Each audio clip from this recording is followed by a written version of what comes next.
पुढल्या बातमीकडे भाजपच्या जनसंपर्क कार्यालयावर गुजराती पाटी नवी मुंबईच्या सीवूड मधला प्रकार समोर येतोय।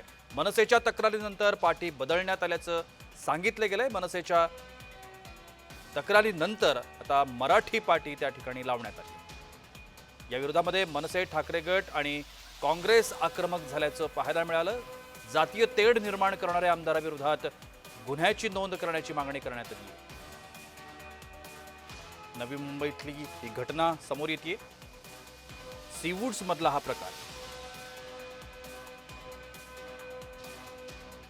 मनसेच्या तक्रारीनंतर ही पाटी बदलण्यात आली।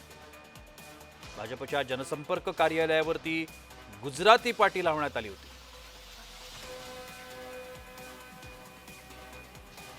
मनसेने तक्रार केली आणि त्यानंतर मात्र ही पाटी बदलण्यात आली आहे।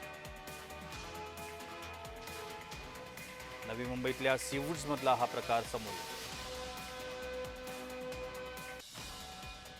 मनसेच्या तक्रारीनंतर ही गुजराती पाटी बदलण्यात आली।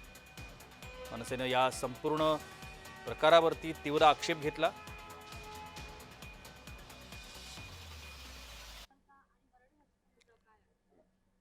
सीवूड सेक्टर 42 मध्ये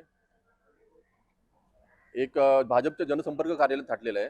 ते पण कोणी गुजरातचे आमदार आहेत, वीरेंद्रसिंह जाडेजा यांनी 17 तारखेला आम्हाला कळलं की त्यांचं कार्यालय इथे त्यांनी थाटलेलं आहे आणि त्याची पाठी पूर्णपणे गुजरातीमध्ये होती। हे आम्हाला कळलं, नागरिकांचे काही फोन आले। त्यानंतर आम्ही स्वतः त्या ऑफिसमध्ये गेलो आणि त्यांना विनंती केली, तुम्ही ती पाठी मराठीत करा।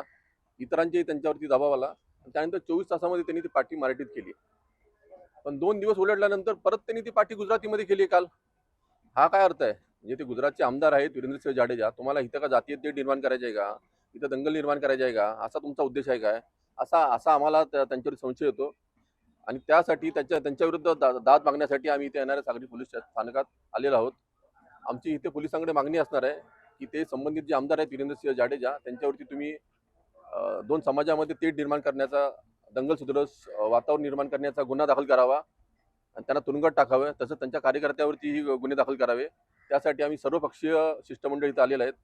इथं तुम्ही बघताय आमच्यासोबत मनसेच्या महिला सेनेच्या शहराध्यक्ष डॉक्टर आरती धुमाळ आहेत, तसेच काँग्रेसचे जिल्हाध्यक्ष रत्नाकर